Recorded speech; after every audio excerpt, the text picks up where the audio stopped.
Hello everyone, welcome to my YouTube channel. So in a previous video, I mentioned that the nursing shortage is actually a systemic issue and the nursing shortage actually doesn't exist. And someone in the comment section asked me to clarify and share my opinions about it. So that's what this video is about today. As many of you guys know, there are a lot of nurses. Nurses make up the largest healthcare workforce. And this, when I say nurses, I'm speaking of everyone. So RNs, LPNs, MSNs, BSNs, doctoral prepared nurses make up the largest category of healthcare workers right now. In fact, according to the World Health Statistics Report, there are 29 million nurses and midwives globally, and 3.9 million of those are in the United States.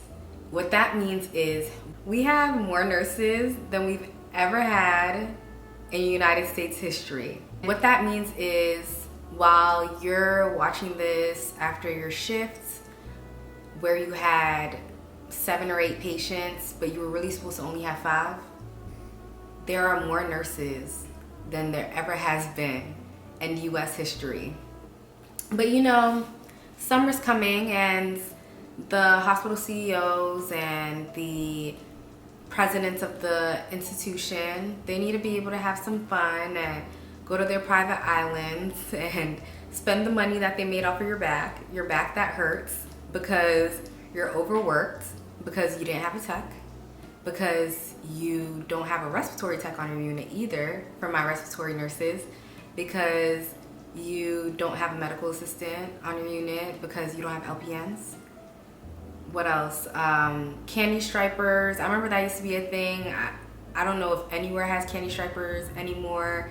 But when you think about the unequal staffing, it goes beyond nursing. So there's a lot of supports that we should have. And in some states and in some institutions and in some units, you're very lucky to have all the supports you need. So physical therapy, techs, nursing assistants, medical assistants, LPNs. The algorithm has been algorithming on my YouTube, and every other day I'm seeing a video about an LPN or RN that's having trouble to find a job, but your unit is short-staffed. The truth is, people are getting older, and I understand that. So we have nurses and support staff and physical therapists and all other of our colleagues are getting older and they're retiring, and we also have a growing aging population globally, which is surprising because the United States spends more money on healthcare than any other country, but our health outcomes are not that great. But people are still living longer than they have in the past. And pre-pandemic, it was already projected that the nursing field would grow 9% faster than any other field, meaning there would be more vacancies between 2016 and 2026. And then there was a mass exodus during the pandemic where over 100,000 nurses left, and there's still nurses leaving, including myself. I don't work bedside, I work outpatient now, and you see a lot of nurses going back to school to do informatics, starting their own businesses. Shout out to my nursepreneurs. But yeah, even before the pandemic, it was projected that we would need about 200,000 more nurses in order to be able to take care of our aging population and also cover the nurses that have retired. So yes, some people make the argument the pandemic made everything worse and a lot of nurses are leaving the field. But the truth is, many nurses wouldn't leave if they weren't mistreated. So I'm gonna read some statistics to you. And these are just statistics from studies and surveys that were conducted. And you can always do your due diligence too and look them up as well.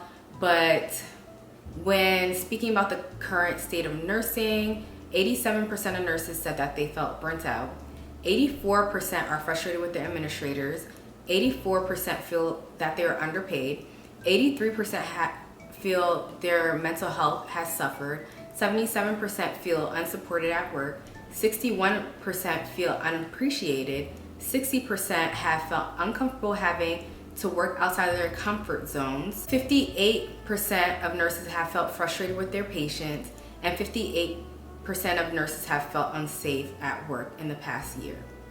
Only 12% of nurses surveyed that they were happy, and 36% of nurses said that they would like to stay in their positions if those other things change, right? So one of the reasons I left bedside is I was on an observation unit. I worked there. It was great. It was amazing. And due to just lack of staffing at the hospital that I was at, it became an ED overflow. So I would have 5 patients max, and they would all be walkie-talkie.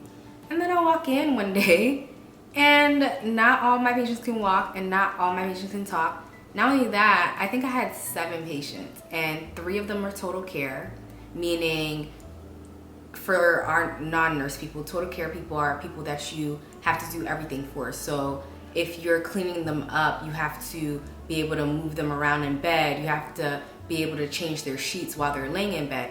And one of them was a 3-person assist, meaning it would take 3 people to turn that patient in order to clean them up. And y'all see me, I'm 4'11", okay? I am a small nurse, and I am trained in body mechanics. I have taken care of many patients on my own without a tech, especially during the pandemic, and had to learn how to make it do what it do, I guess. But a 3-person assist was something that I couldn't do. And I had one other nurse to help me, and we didn't have a tech that night. And we were only really able to clean up the front of the patient when they soiled themselves. And it was just an unsafe situation, unsafe for me and the other nurse who was training, and unsafe for the patient as well. And I just didn't feel comfortable staying. And that's the case for many nurses. And that goes back to what I said before in terms of the nursing shortage. It's not just about nurses getting hired, it's also about support staff getting hired. There was no reason why we didn't have a tech. I don't think any unit should just have 1 tech on a unit. I don't care how big or small it is. Every unit should at least have 2 techs. So to have 0 is really unacceptable. But we had 0 techs. So once that happened, I already had my job offer, but I kind of wanted to keep both. No nurse comes into the field not wanting to take care of patients. I hate that stereotype. So it wasn't that I was looking for something easier. I was just looking for something that would keep my license safe, keep me safe, and keep my patients safe. And that's the case for 36% of nurses who also are getting ready to leave the field.